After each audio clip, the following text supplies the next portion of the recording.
lancer la masterclass dès maintenant. Je me présente. Moi, je suis Marie Thibault. Je contribue à l'opération Milliard depuis l'année dernière. Je vous représente très très rapidement le milliard et pourquoi nous faisons cette masterclass ce soir. Et après, je vais vite passer la parole à nos intervenants.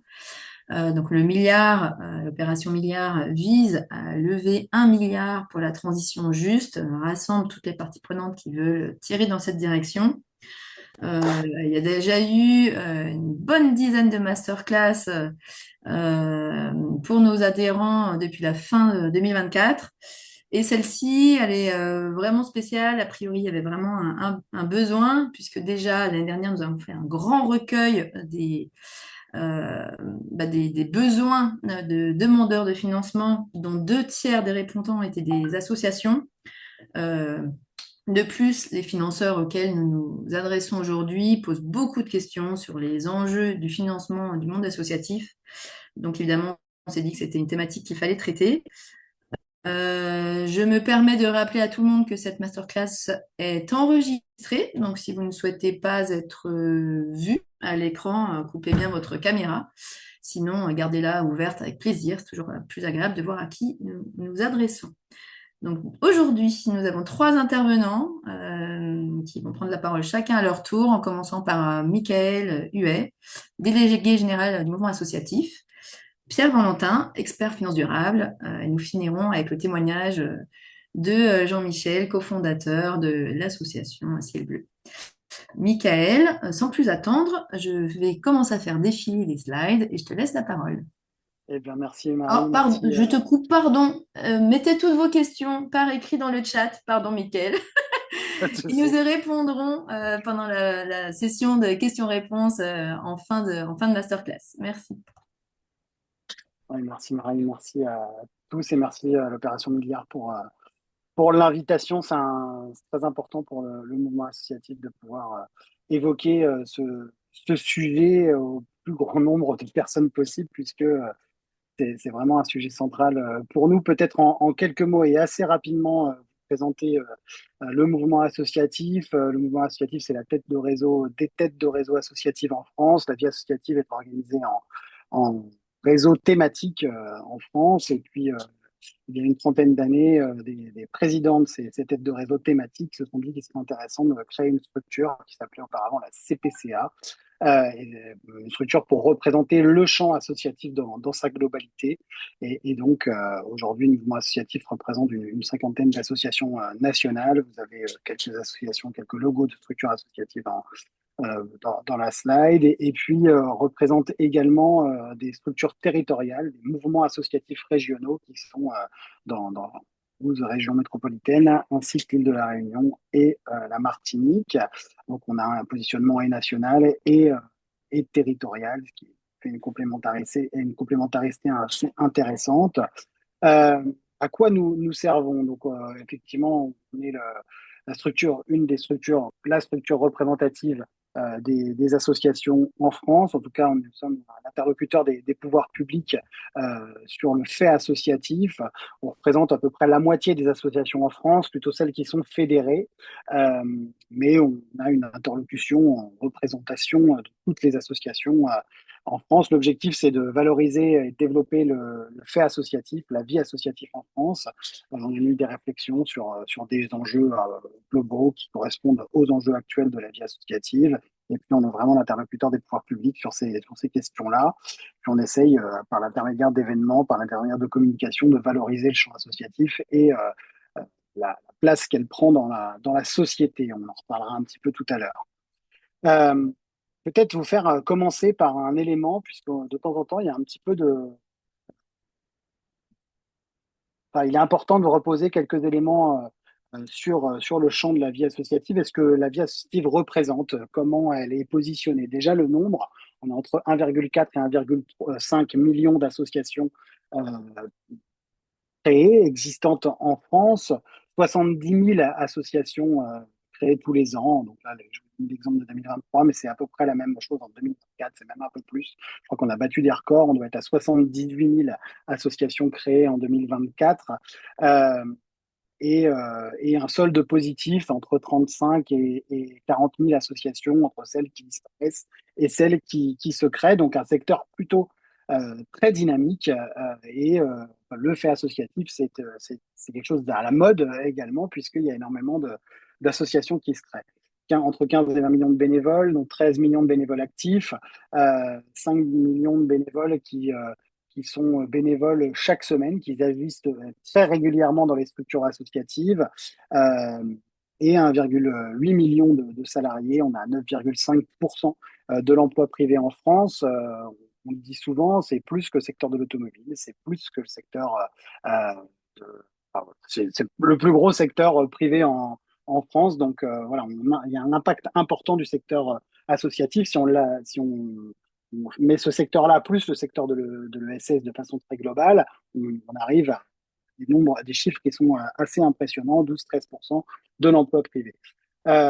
Petite répartition par activité, on voit que est dominant en termes de champ d'activité le sport et la culture, et puis les autres sont un peu moins présents, mais c'est surtout le sport et la culture qui dominent. On peut passer à la slide d'après pour voir. Donc, voilà.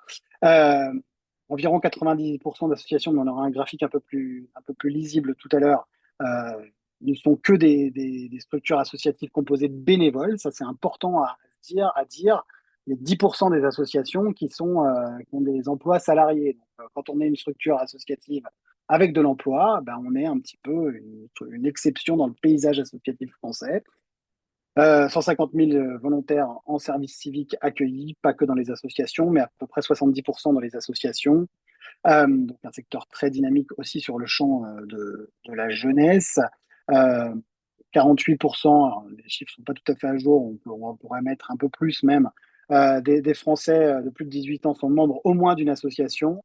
Et puis 150 000 associations employeuses, 1,8 million de salariés, on en a déjà parlé tout à l'heure. Les salariés sont très présents dans le champ médico-social, puisque, comme on le voit dans la slide d'après,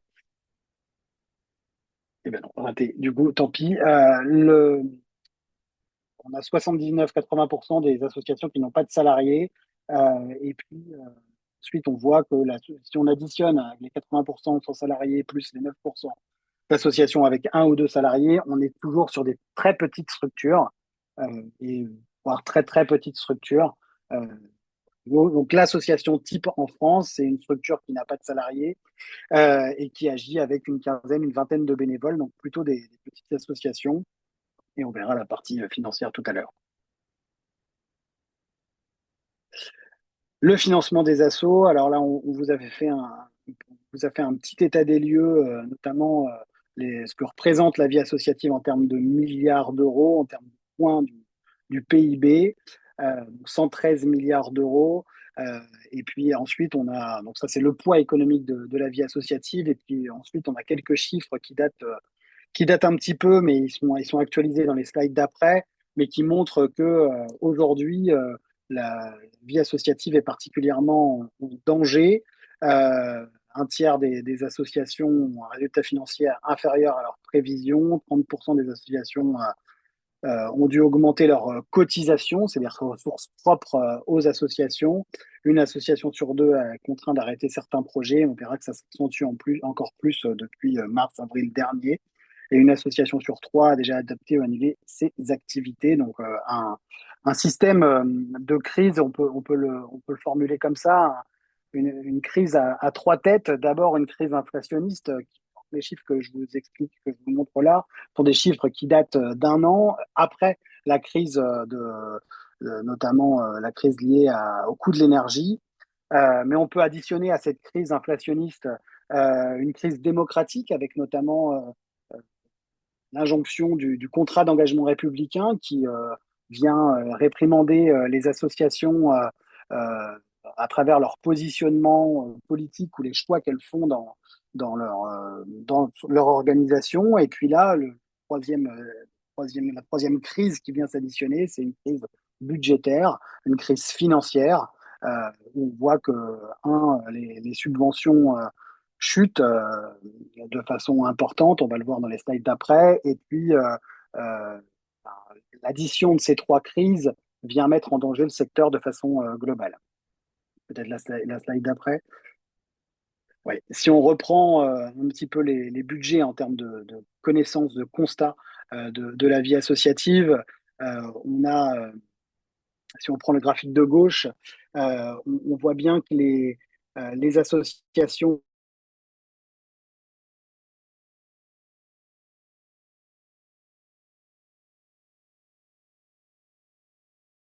qui ont moins de un truc technique, voilà, 5% du nombre d'associations, et puis celles qui ont entre 1000 euros et 10 000 euros de budget, 49.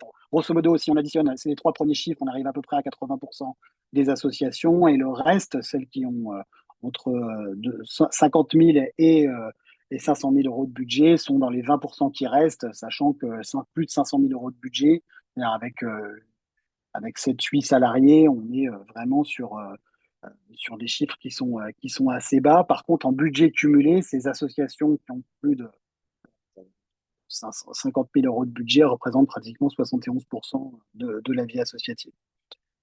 Si on regarde le graphique de droite, il est plutôt intéressant à regarder dans son évolution. Vous avez en bas notamment la courbe en violette, le, la question de la subvention. Et on voit que la subvention publique diminue énormément entre 2005 et 2023. On voit aussi que pour compenser, les associations se mettent à générer de l'activité en propre, et notamment le gris, c'est les recettes d'activité, donc la vente de prestations ou la vente de recettes pour les associations. On voit qu'il y a un petit déficit aussi euh, de cotisation sur la dernière année 2023, et on voit par contre que le don et mécénat stagne toujours. Il est à peu près à 6-7%, et enfin, voilà, il évolue très très très peu euh, dans ce cadre-là. Peut-être la slide suivante.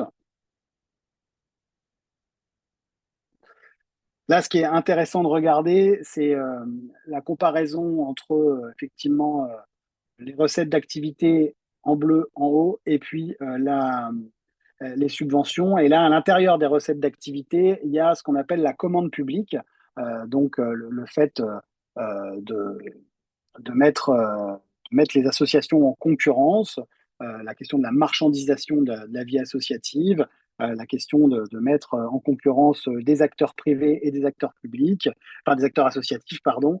On a les appels d'offres, on a tout ça qui sont dans la ligne bleue, et on voit une grande augmentation effectivement de cette ligne bleue, et effectivement une diminution de la ligne violette de façon importante. Le CESE, dans son rapport de l'an passé, fait trois recommandations sur ce sujet-là. Un, la priorisation des subventions pluriannuelles, qui permet aux associations d'avoir beaucoup plus de temps de visualisation de leur budget. On voit que c'est pas du tout ce qui est appliqué en ce moment, hein, bien au contraire. Même des subventions signées sur 2-3 ans sont remis en cause par l'État aujourd'hui.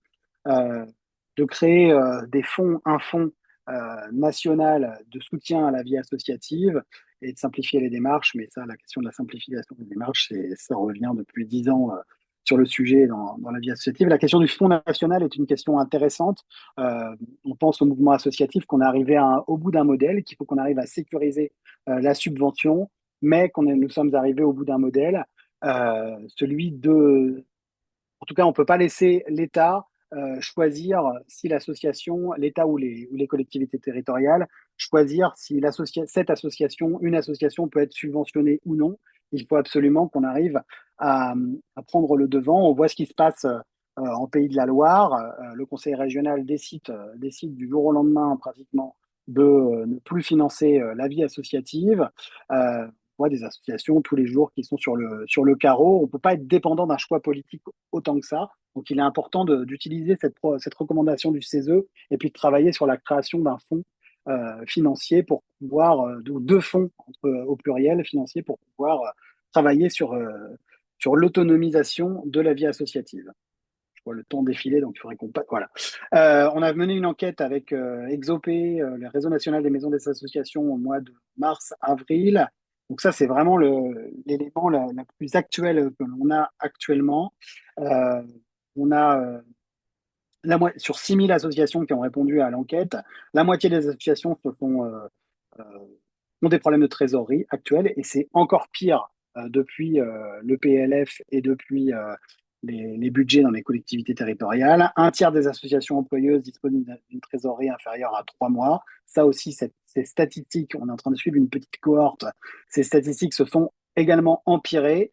70% des associations employeuses déclarent que leur montant de fonds propres en mars 2025 est fragile ou nul. Je crois qu'on va parler des fonds propres tout à l'heure aussi. Donc, voilà, 70%. Là, tous les jours, on a des coups de téléphone d'associations qui sont complètement sur le carreau et qui sont en procédure de redressement.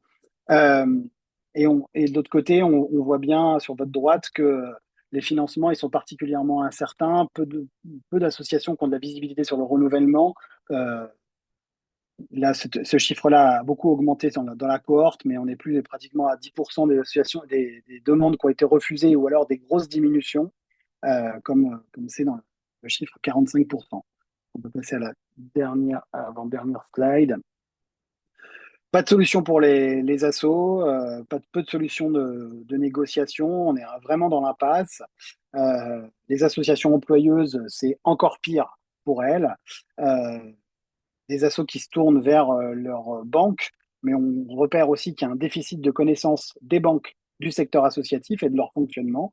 Pour une structure associative, d'avoir 3 mois de trésorerie, ça paraît pas déconnecté de la réalité puisqu'on ne sait pas, on sait jamais quand les subventions arrivent, etc. Mais pour les banques, de temps en temps, quand on discute avec elles et qu'on dit qu'on a 3 mois de trésorerie, ils nous disent, mais vous en avez beaucoup trop du coup de trésorerie. Je ne pense pas. Euh, donc, c'est quoi les conséquences sur l'activité? Diminution de l'activité pour les assos, diminution des propositions pour les usagers des associations, augmentation des participations financières aux usagers également, mais quand c'est possible, quand vous commercialisez des colos à bas prix pour pouvoir que tout le monde accède à votre colo, vous ne pouvez pas la passer de 700 à 1 400 € la semaine. Donc, vous êtes bien obligé du coup, fermer la structure plutôt que la garder ouverte et qu'elle génère du déficit. Euh, et de l'annulation, surtout pour les associations non employeuses, pardon. Pas de remplacement de salariés, des associations employeuses qui retardent leur recrutement, et puis la mise en place de plans de sauvegarde. Le chiffre qui est intéressant et qui ne ressort pas de ces données-là, c'est que pratiquement 20% des associations qui ont répondu au questionnaire demandaient de l'aide. Ils ont demandé à qu'on les recontacte, on travaille avec elles des, euh, sur leur budget, etc. Et que de façon structurelle, on n'a pas d'outils à proposer aux associations qui leur permettent d'être accompagnées dans l'urgence. Peut-être quelques propositions pour tenter de finir sur un peu moins négatif, sinon on va tous, mais au final pas vraiment. Euh, donc notre idée, c'est de revaloriser la subvention. On se dit que il faut qu'on réaffirme que la subvention est la modalité de financement des associations en France et doit rester cette modalité. Donc, on essaye de faire passer une proposition de loi qui vient repositionner la vie associative enfin, la subvention dans la vie associative comme le mode de financement obligatoire pratiquement. On va avoir besoin de vous aussi pour diffuser cette proposition de loi si on arrive à la déposer au Sénat. Ensuite, l'idée, c'est d'aller réfléchir donc, une fois que ce sera sécurisé, l'idée, ça va être d'aller réfléchir sur des nouvelles modalités de financement de la vie associative, comment on peut recréer d'autres typologies de financement qui n'existent pas aujourd'hui, comment on peut être beaucoup moins dépendant de la subvention, même si elle sera sécurisée. L'objectif, c'est aussi d'aller rediscuter de la charte d'engagement réciproque que l'on a signée en 2014 avec l'État et qui est plus vraiment au cœur de l'actualité. Donc, rediscuter ce partenariat pouvoir public-association. Euh, Bien sûr, de combattre le contrat d'engagement républicain, qui est l'outil qui ne permet pas la contradiction et le fait de ne pas être d'accord entre les associations et l'État. Euh, on doit réinvestir dans le financement du fonctionnement de la vie associative, et pas nécessairement que de l'investissement, mais aussi du fonctionnement. C'est ce qui manque surtout aujourd'hui aux associations. Et d'arrêter d'avoir une logique de court terme avec ces subventions d'1 an qui sont donnés au mois d'octobre, mais plutôt travailler sur du pluriannuel. Voilà. Puis ensuite, vous avez à droite nos demandes, mais j'ai déjà explosé mon temps de parole. Donc, je vais Mais m'arrêter là. on est pas mal du tout. Merci beaucoup, Michael. C'était super complet et très clair. Merci beaucoup pour ton intervention. On va pouvoir passer à notre prochain intervenant. Pierre Valentin, es-tu dans les parages? Et je te laisse la parole pour la suite. Merci. Bonjour à tous. Je m'appelle Pierre Valentin. Je fais ma carrière dans la finance. Pendant 20 ans, j'ai travaillé au Crédit Coopératif. J'ai pris ma retraite et depuis, je travaille comme senior advisor pour le cabinet de conseil en investissement Amadeus, dont vous voyez le logo en bas à droite. Et en même temps, alors ce cabinet a été mandaté pour conseiller l'opération Milliard sur sa structuration financière. Et par ailleurs, je suis au conseil scientifique de l'opération Milliard. Voilà, donc je vais vous parler des fonds propres pour les associations, en essayant de décrire les différents outils de fonds propres qui sont disponibles, les outils financiers de fonds propres. Donc on va passer rapidement sur cette slide sommaire pour dire que les fonds propres, c'est le patrimoine de l'association, hein, donc c'est quelque chose qui est extrêmement utile pour donner de la stabilité aux associations et en particulier pour rassurer les banquiers. Donc, vous voyez, emprunter, quand on veut emprunter à une banque, elle commence par regarder, c'est pas propre aux associations, mais quels sont les fonds propres de la structure qui emprunte. Et plus les fonds propres sont élevés, plus ce sera facile d'obtenir un financement bancaire. C'est utile aussi pour financer des investissements. Et c'est utile, bien sûr, aussi pour amortir des coups durs, c'est-à-dire que quand le budget ne se réalise pas comme prévu, eh bien, on risque d'avoir des pertes. Et si on n'a pas de fonds propres, on va directement au redressement judiciaire ou à la liquidation si on est dans cette situation. Donc, comment constituer des fonds propres quand on est une association? Les fonds propres proviennent de l'accumulation d'excédents. Mais cette accumulation est assez lente et on a des fonds propres qui représentent à peu près 54%, enfin un peu plus de 50% d'une année de charge dans les associations, après une étude qui a été publiée par ESS France il y a 2 ans. Alors, ce qui peut servir aussi à constituer des fonds propres, c'est les subventions d'investissement, puisque les subventions d'investissement ne passent pas directement au produit, mais sont étalées au fil du temps. Et donc, pendant un certain temps, ils constituent des fonds propres. Alors, pourquoi des fonds propres? Quelques exemples de situations qui nécessitent des fonds propres. Donc, des projets qui déséquilibrent la structure financière, hein. Par exemple, si un EHPAD associatif veut reprendre une structure d'EHPAD privée lucrative, bon, je ne crois pas que ça arrive très souvent, mais c'est peut-être un peu dommage. Justement, si on voulait un mouvement associatif plus conquérant, il faudrait pouvoir faire ce type d'opération. Et clairement, un banquier ne financera pas une telle opération s'il n'y a pas en même temps une augmentation des fonds propres. Autre exemple, l'augmentation de la taille du portefeuille de prêt d'une association de microcrédit. Bon, c'est la principale association de microcrédit en France s'appelle l'ADIR. Récemment, récemment, il y a peut-être bientôt une dizaine d'années, elle a émis des fonds propres. Elle a eu besoin de fonds propres. Pourquoi? Parce que quand on fait du crédit, il faut avoir des fonds propres, même quand c'est sous forme associative et quand c'est du microcrédit. Alors ensuite, vous avez l'exemple aussi d'un certain nombre d'associations qui sont dans le domaine humanitaire international et qui bénéficient de budgets, donc de subventions, de budgets qui leur viennent des grandes institutions financières publiques, USAID, enfin USAID c'est un peu passé de mode maintenant, mais les équivalents, voilà, l'AFD, la Banque européenne d'investissement, la Commission européenne. Et ces structures financières sont assez attentives à la solidité de l'association. Et souvent, elles disent, non, on vous accorde ce budget si vos fonds propres sont suffisants. Donc, il faut augmenter les fonds propres, non pas parce qu'on a besoin d'argent, puisque la trésorerie de l'association, et ce n'est pas elle qui motive l'opération, c'est le fait qu'on va recevoir un budget, mais qui ne sera accordé que si les fonds propres ont augmenté. Voilà, je crois que j'avais pris un quatrième exemple, mais je ne le vois pas apparaître dans la slide. Bon, on va passer à la slide suivante.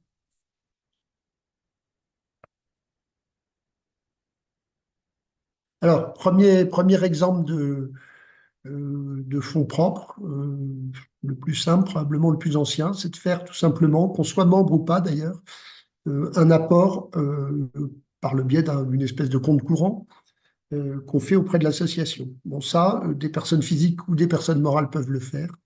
Alors, il y a deux grandes catégories de contrats d'apport, les contrats avec et les contrats sans droit de reprise. Je ne parlerai pas trop des contrats sans droit de reprise, puisque en fait, l'apport qu'on fait étant définitif, c'est plus assimilable à une donation. Par contre, on peut faire des contrats avec droit de reprise. Alors, le droit de reprise, il est vraiment très informel. Il est défini par le contrat lui-même. Donc, on peut avoir un contrat qui prévoit un droit de reprise avec une échéance, ou bien un contrat qui ne sera remboursable que dans le cas de certains événements, par exemple la dissolution de l'association ou bien un changement d'objet social de l'association. Donc c'est vraiment des fonds propres parce que là, ils ne sont jamais remboursables, si ce n'est évidemment si l'association disparaît. Alors, petit problème pour les investisseurs, mais chose agréable pour les associations, le taux du contrat d'apport le taux d'intérêt, c'est obligatoirement 0%. Donc, évidemment, c'est la ressource la moins chère dans tous les fonds propres existants. Alors, signalons aussi, je vois un message là sur le chat, mais je ne vais pas répondre tout de suite. Signalons aussi qu'en cas de faillite, le contrat d'apport, c'est une dette de dernier rang, c'est-à-dire qu'on va rembourser d'abord les banquiers et tous les créanciers avant le contrat d'apport. C'est d'ailleurs ce qui permet de le définir comme des quasi-fonds propres. Voilà, deuxième exemple de fonds propres, le prêt participatif. Alors, le prêt participatif, ce n'est pas du tout un outil réservé aux associations, hein. Il a été créé en 1978 et il est utilisé aussi pour les entreprises. Il peut être accordé simplement par des personnes morales. Donc, une personne physique ne peut pas faire un prêt participatif à une association. C'est un prêt qui a une durée déterminée. Il n'y a pas d'indexation sur les résultats. Alors, ça peut vous paraître bizarre parce que le terme participatif laisse entendre qu'on va participer aux résultats. Mais une association étant régie par la loi de 1901 qui empêche de se partager les bénéfices, on ne peut pas partager les excédents de l'association avec un prêteur, même un prêteur participatif. Donc en fait, c'est un prêt relativement simple, dont le taux d'intérêt est libre, librement négocié entre l'association et le prêteur. Et puis là aussi, en cas de faillite, eh bien, il sera remboursé après tous les créanciers. C'est assez utilisé, le prêt participatif, notamment France Active a utilisé énormément pour les petites associations le prêt participatif. Voilà, slide suivante, le titre associatif qui sera l'outil principal, je pense, de l'opération Milliard, en tout cas dans sa composante fonds d'investissement. Donc ça, c'est un titre financier qui est assez intéressant pour les associations puisqu'il est potentiellement perpétuel. Donc, un emprunt que, dans certains cas de figure, on n'a jamais à rembourser, ce qui n'était pas le cas du prêt participatif. Alors, ça peut être souscrit par tout type de personnes. C'est bien sûr une créance de dernier rang en cas de faillite, comme les outils que j'ai décrits précédemment, c'est-à-dire que c'est remboursé après les autres créances. Par contre, le taux d'intérêt est plafonné par la loi. Donc, on ne peut pas librement déterminer le taux d'intérêt, mais ce plafond profite plutôt aux associations puisqu'il permet de résister à la pression des investisseurs. Alors au départ, ce titre associatif qui a été créé en 85, il était remboursable à la seule initiative de l'association. Donc l'investisseur pouvait subir finalement un placement qui pouvait durer 30, 40 ans, 50 ans, même éternellement, puisque c'est un titre perpétuel. Bon, alors cette absence de perspective de remboursement a causé l'échec du titre associatif qui a été réformé en 2014. Et désormais, ce titre se caractérise par une franchise de 7 ans, c'est-à-dire que dans les 7 premières années, on ne peut pas rembourser l'émission, mais par contre, le remboursement se fait automatiquement dès lors que les excédents cumulés atteignent le montant de l'émission. Donc, en quelque sorte, c'est un outil pour préempter des excédents futurs. L'association peut, après 7 ans, même si elle n'a pas cumulé suffisamment d'excédents, décider de rembourser le titre associatif. Et puis, la dernière ligne, je ne la vois pas. Euh, La dernière ligne dit un taux plafonné je peux pas à ouais. TMO plus Alors, 4,5%. voilà. Alors, le taux est plafonné. Le coupon est plafonné à TMO plus 4,5%. Alors, le TMO, je ne vais pas vous donner des définitions compliquées, mais c'est un taux qui est lié aux obligations d'État à 10 ans. Et actuellement, ce taux est à 3,5%. Donc, vous voyez que le maximum du taux peut quand même être très élevé. Alors, il y a quelques règles à respecter. L'association doit exercer une activité économique. Donc, elle ne peut pas vivre simplement de ses cotisations et d'éventuelles subventions. Il faut qu'elle facture quelque chose. Mais quasiment toutes les associations d'une certaine taille répondent à cette question, répondent à cette contrainte, pardon, puisque je parlais tout à l'heure des associations humanitaires. Si on répond à une demande d'un bailleur public international pour une action humanitaire, la facturation qu'on va effectuer est considérée comme une activité économique. Bon, il faut être inscrit au greffe du tribunal de commerce. Ça, c'est pas forcément ce que font souvent les associations, mais là, il faut le faire. C'est pas très très compliqué, mais certains greffes de tribunaux de commerce sont pas très habitués. Il faut un commissaire aux comptes qui intervient pour assurer un certain nombre de choses concernant la conformité des informations financières. Voilà, c'est très pratique un titre associatif parce que c'est un titre, donc on peut le céder. Et puis surtout, il peut être souscrit par plusieurs investisseurs à la fois. Bon, il faut quand même remplir une notice d'information. Alors, si on veut faire un appel public à l'épargne auprès d'un très large public d'investisseurs, il faut être agréé par l'autorité des marchés financiers préalablement à l'émission. Mais là, pour l'opération milliard, ce n'est pas vraiment ce qu'on vise. Alors, un point quand même très important, c'est que les investisseurs s'attendent à être remboursés à peu près au bout de 7 ans. Et ça contraint un peu le montage. Par exemple, si une association dégage 100 000 euros d'excédent et qu'elle cherche à émettre un titre associatif, je ne sais pas, de 2 millions, les investisseurs vont se dire, oh là là, mais mon argent, je vais le retrouver dans 20 ans. 2 millions divisé par 100 000. Euh, et donc, il y a un risque qu'ils n'acceptent pas, surtout si eux-mêmes gèrent des fonds qui ont une durée de vie limitée.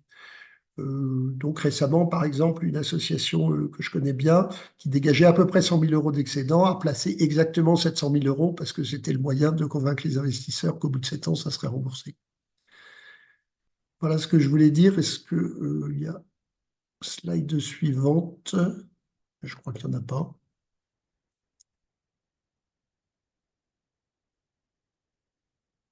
Si, quand même. Les autres types de financement, mais plus pour rappel.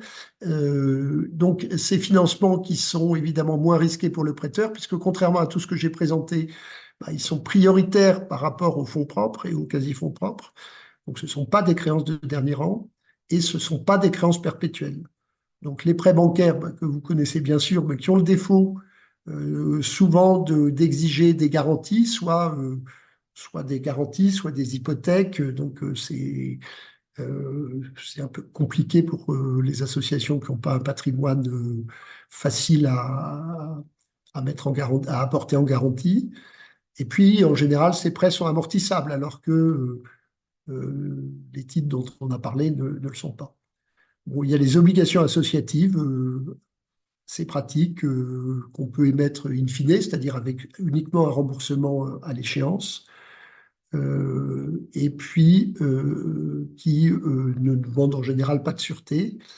Et puis les billets à ordre qui sont très pratiqués, vous l'avez peut-être observé, par les fonds 90-10, donc des fonds essentiellement d'épargne salariale avec 10% de solidaire, et qui ne demandent pas de sûreté, donc qui sont plus pratiques que les prêts bancaires de ce point de vue-là.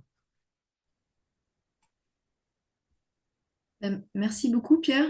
Je crois qu'on a fait le tour de ton contenu, si je ne me Oui, trompe pas.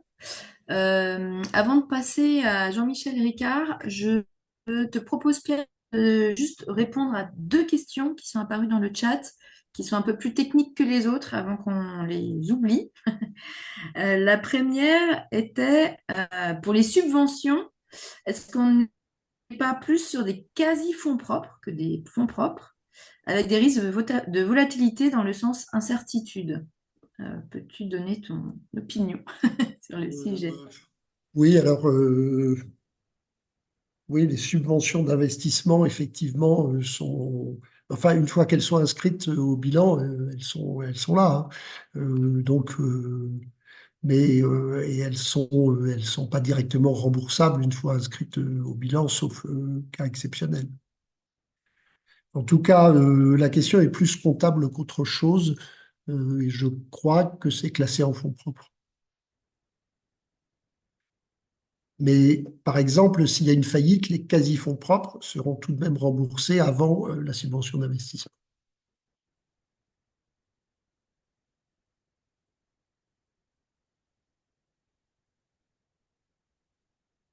Il y avait une deuxième question.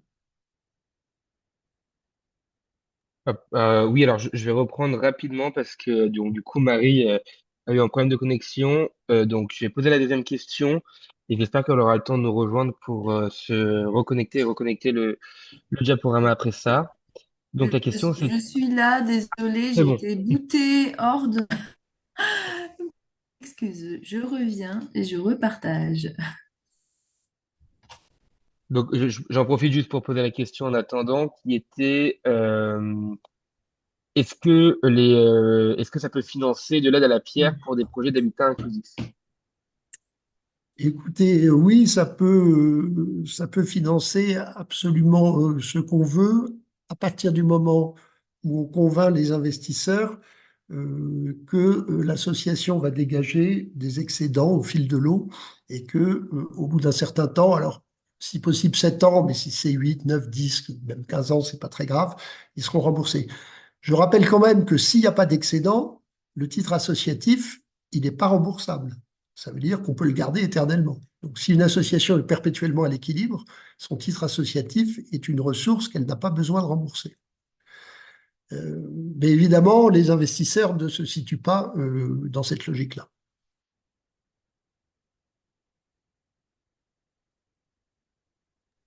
Ok, ben merci beaucoup Pierre. Je propose de passer la parole à notre grand témoin, Jean-Michel Ricard de l'association Ciel Bleu. À toi la parole, Jean-Michel. Merci Marie. Bonjour, bonsoir, vu l'heure, à toutes et à tous. Ravi d'être là. Euh, Merci à Michael et à Pierre par rapport à vos deux interventions. Euh, j'ai quelques minutes, très peu de minutes pour vous expliquer un petit peu notre modèle. Juste en quelques mots, Ciel Bleu a vu le jour il y a près de 28 ans. Même si on est des profs de sport à la base, on n'a pas fait de faute d'orthographe avec un S au début, Ciel Bleu. Ça signifiait sport, initiative et loisirs bleus. Et le principe de cette association que j'ai co-créé avec un ami au siècle dernier, c'était l'accompagnement de personnes en fragilité, que ce soit visible ou invisible, pour se dire que de toute façon dans la vie, on sera confronté à la fragilité, on l'accompagnera. Et comment on mettait en place cet accompagnement avec notre métier historique, parce qu'on est des profs de sport, majoritairement dans notre organisation. Et voilà, pour que rester en bonne santé reste un droit et ne devienne jamais un luxe. Comment on construit nos outils avec le corps médical et paramédical pour qu'il y ait un maximum d'impact sur la vie des gens et leur santé, mais la santé au titre de l'OMS, un bien-être physique, global, cognitif et environnemental, et qu'on trouve tous les partenariats et les alliances possibles, voilà, pour garantir cette accessibilité financière et géographique. Et à avoir en tête, le trésor de notre organisation, c'est nos collègues, voilà, comme chez vous, je pense, voilà, d'un engagement, d'un professionnalisme et d'une humanité assez incroyable. Et Ciel Bleu, à présent, c'est 2024, ça a été un peu plus de 250 000 personnes qui ont été accompagnées sur le terrain, des personnes âgées en situation de handicap, atteintes de lourdes pathologies et de maladies chroniques, et accompagnées, on est environ 900 salariés sur toutes nos structures en France. Et le principe de notre organisation, voilà, bien sûr, la non-lucrativité, l'aventure collective, le bien commun, même à 900, des écarts de salaire et nos 4 actes d'engagement, bien bouger d'une façon individuelle, collective, en présentiel et en distanciel, bien dans son assiette pour accompagner d'une façon nutritionnelle et diététique les personnes, voilà, pour lier bien bouger et bien manger. Un axe sur l'environnement, sur les mobilités douces, durables et actives, pour dire que quand c'est bon de prendre ses baskets et son vélo, c'est aussi bon pour son mental, son physique, mais pour l'environnement.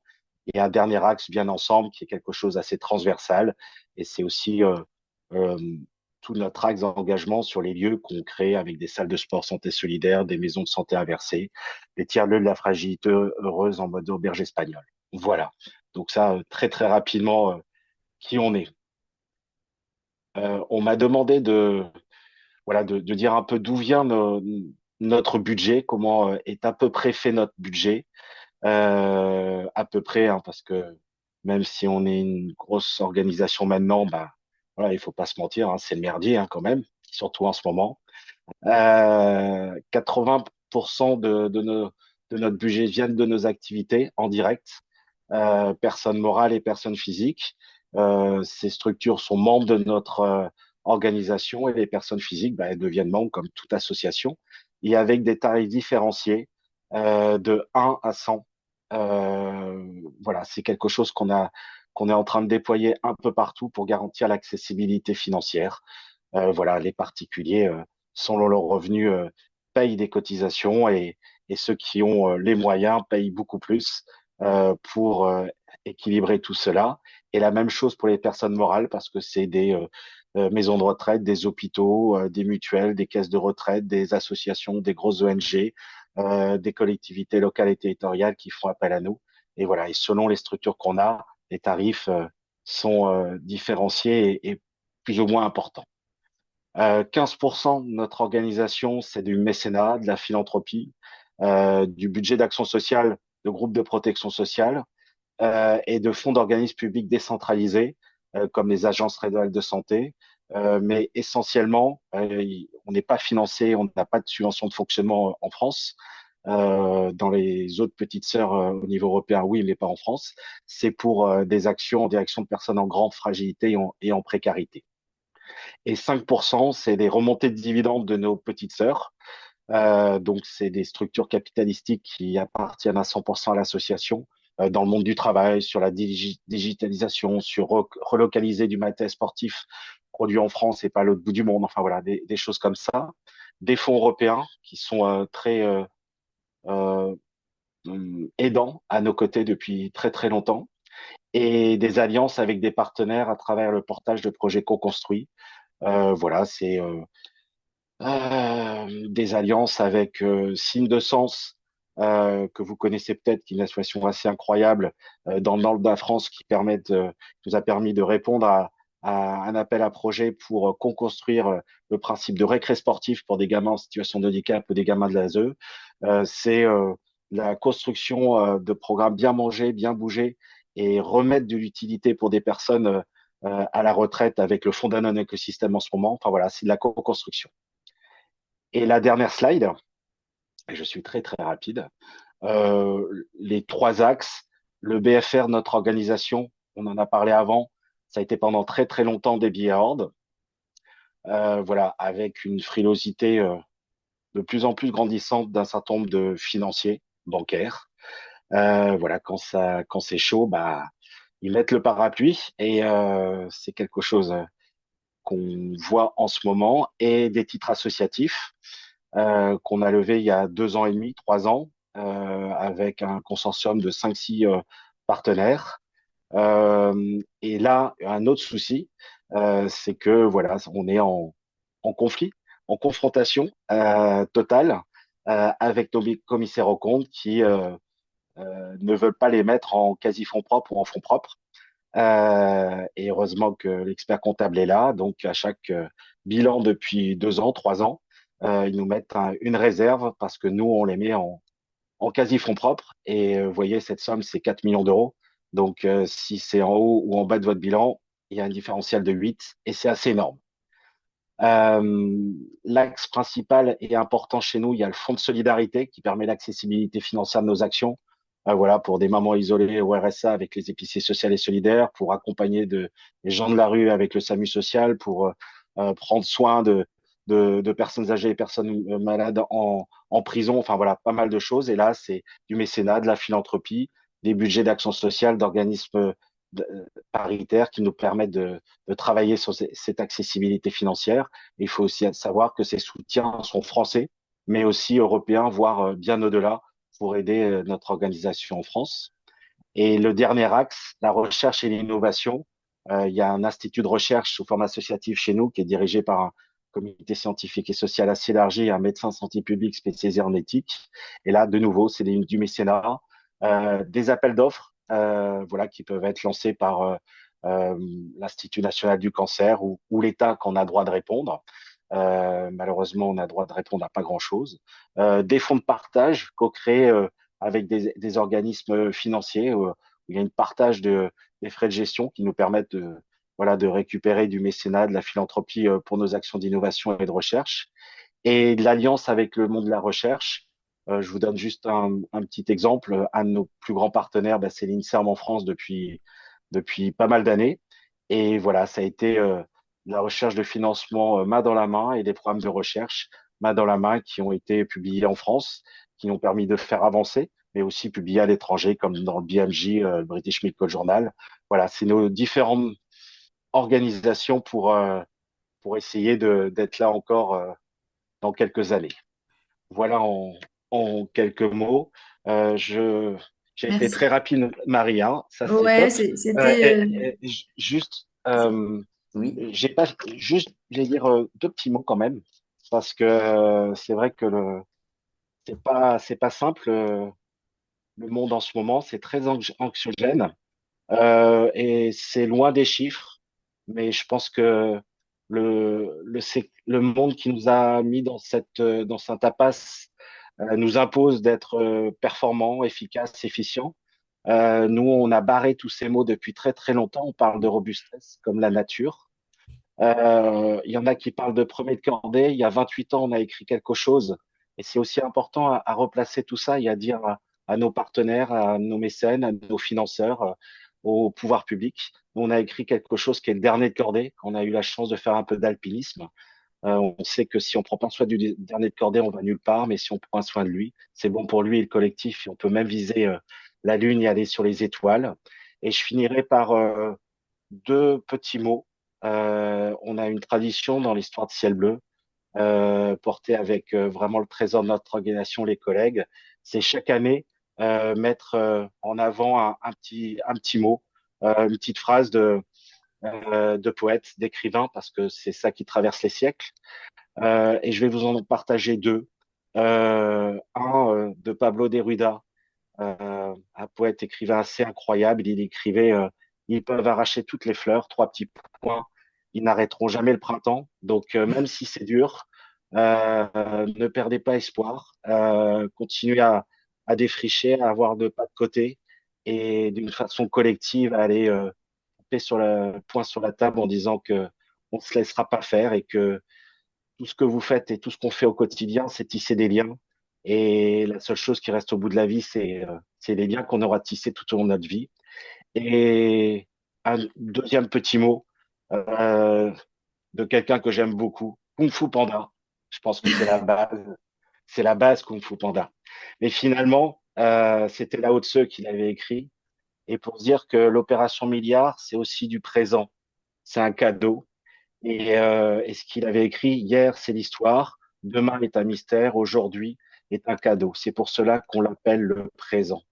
Voilà. Et prenez tous ces beaux moments comme du présent, comme un cadeau, même si c'est pas simple, si c'est compliqué, si c'est rude. Voilà. Et je pense que par rapport à ce risque d'arriver dans les prochains mois et années dans notre pays, soyons solidaires, on lâche rien. Et la finance n'est qu'un outil pour continuer et il faut tordre le bras et être aussi malin que les gens qui sont en face de nous pour aller les racketter avec le sourire pour le bien commun. Voilà. Ouais. Merci beaucoup. Merci Jean-Michel pour ces mots qui nous ont élevés un petit peu philosophiquement en cette fin de masterclass. Alors, il nous reste quelques minutes pour des questions. Je vais diriger les questions à l'un ou à l'autre des intervenants, mais évidemment, Pierre, Jean-Michel et Michael, si vous avez une contribution à faire, vous prenez la parole quand ça vous semble pertinent. La première, Jean-Michel, il y avait une question de Marc Favier. Tu as parlé d'écart de salaire. Du coup, il redemandait des écarts de salaire de combien chez Ciel Bleu. Je n'ai pas entendu les chiffres. On a inscrit dans notre histoire des écarts de salaire de 1 à 3. Et pour l'instant, ils sont de 1 à 2,60 environ. D'accord, merci. Ensuite, je pense que ça va être deux ou trois questions qui vont s'adresser plutôt à Pierre. Question de Marianne. Les titres associatifs, vu les conditions, semblent ne concerner que les grosses associations employeuses. Donc une petite minorité d'associations? Point d'interrogation.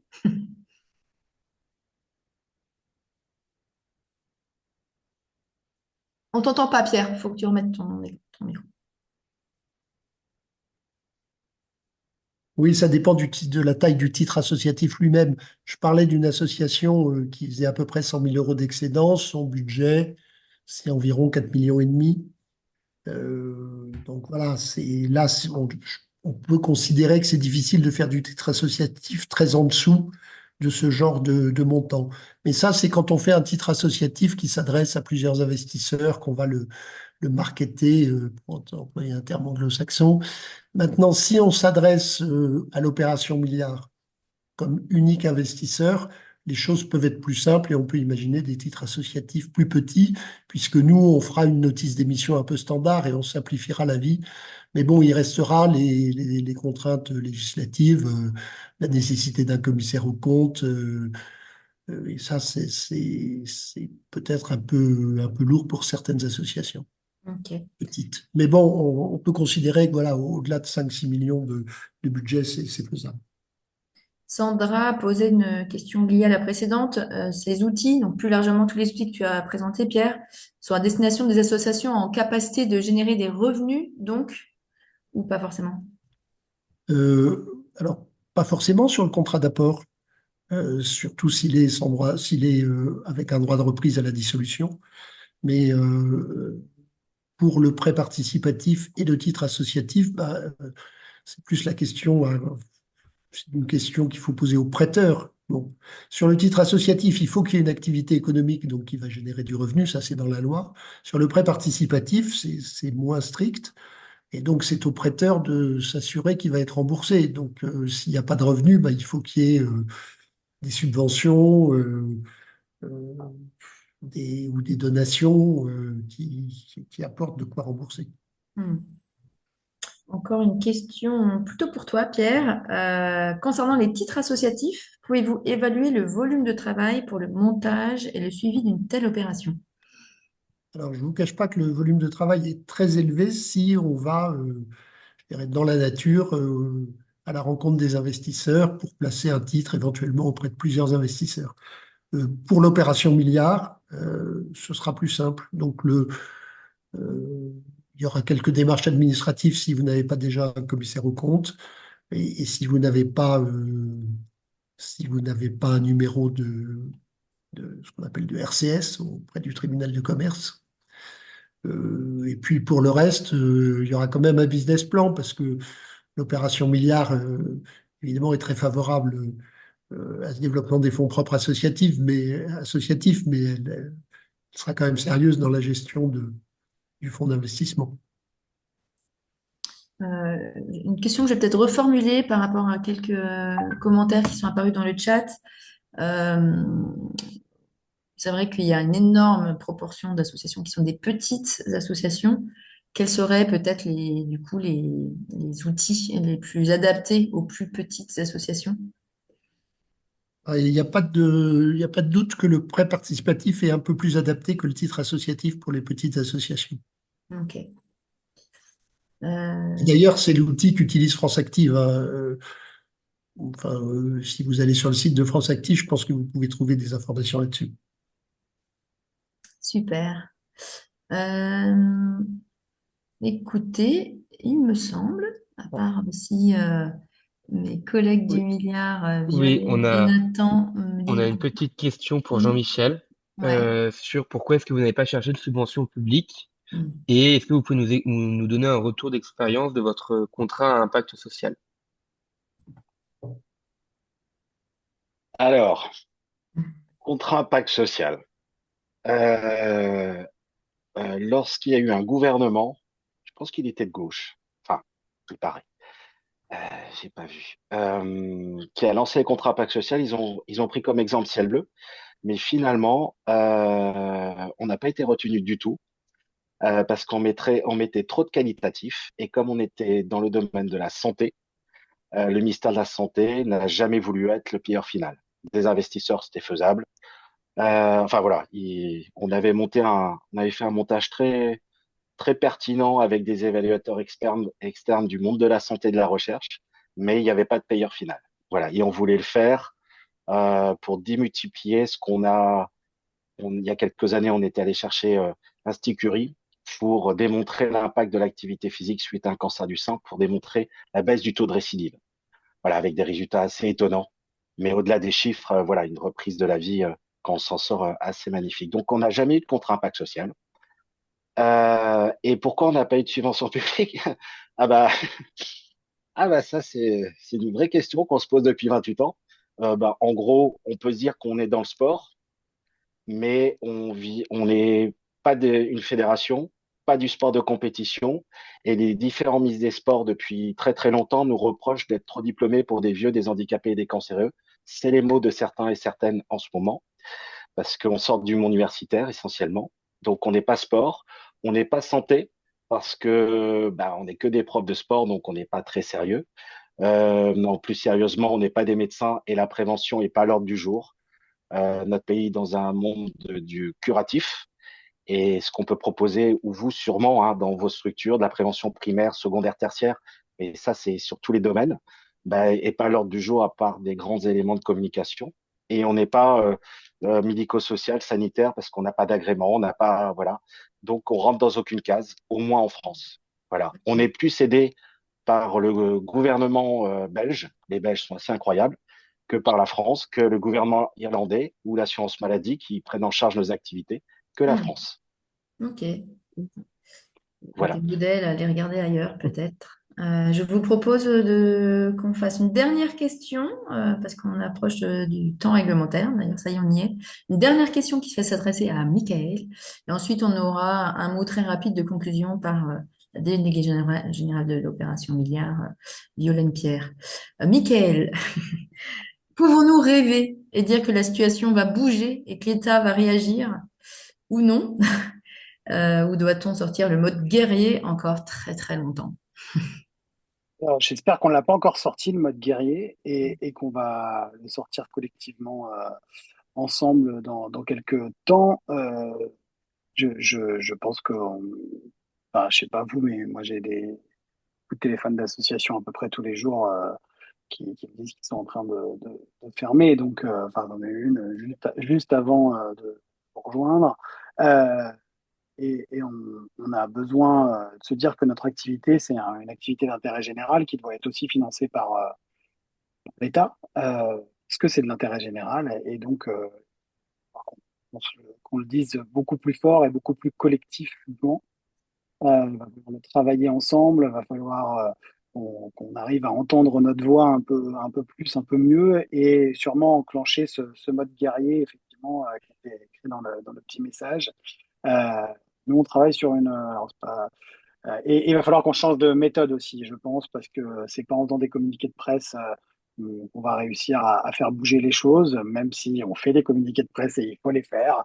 Mais je pense qu'il va falloir qu'on travaille sur une mobilisation collective du secteur associatif et une mobilisation collective qui vient démontrer et montrer que sans nous, ça tient plus, sans nous, ça tient pas, et que si on n'est plus là, et peut-être qu'on sera plus là dans quelques temps, ben, on va avoir de gros problèmes, de très très gros problèmes, parce qu'effectivement le temps de ce soir était sur la question de l'investissement. Là aujourd'hui, ce que le secteur associatif a le plus besoin, c'est déjà pouvoir fonctionner, fonctionner avec du financement qui permet de payer les salaires avant même de pouvoir se développer et investir dans des innovations et dans des nouveaux projets. Il faut qu'on arrive à tenir avec les projets qu'on a aujourd'hui. Donc,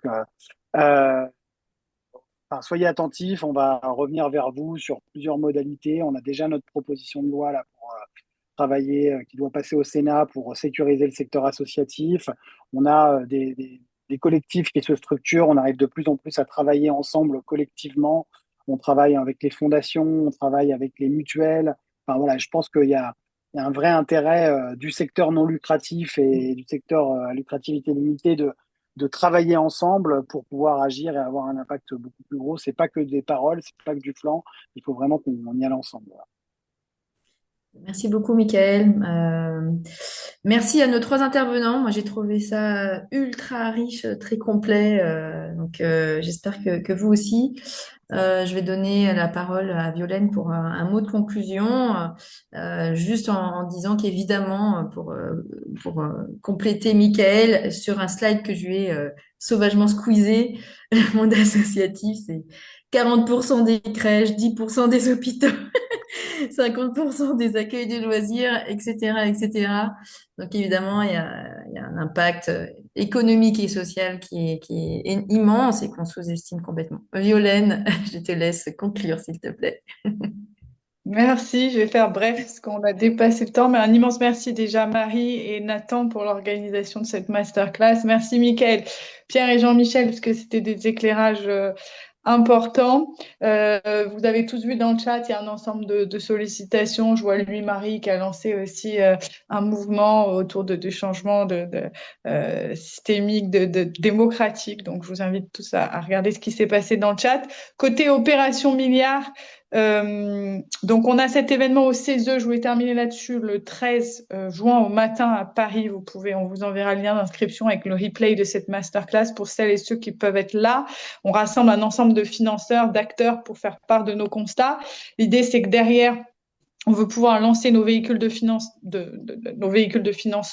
Ils seront au nombre de 3, donc fonds de dotation, véhicules d'investissement pour les particuliers sous forme de coopérative et un fonds pour les personnes morales, un fonds d'investissement. Donc, tout ce qu'a présenté Pierre sur les prêts participatifs, les titres associatifs seront dans les 2 fonds d'investissement.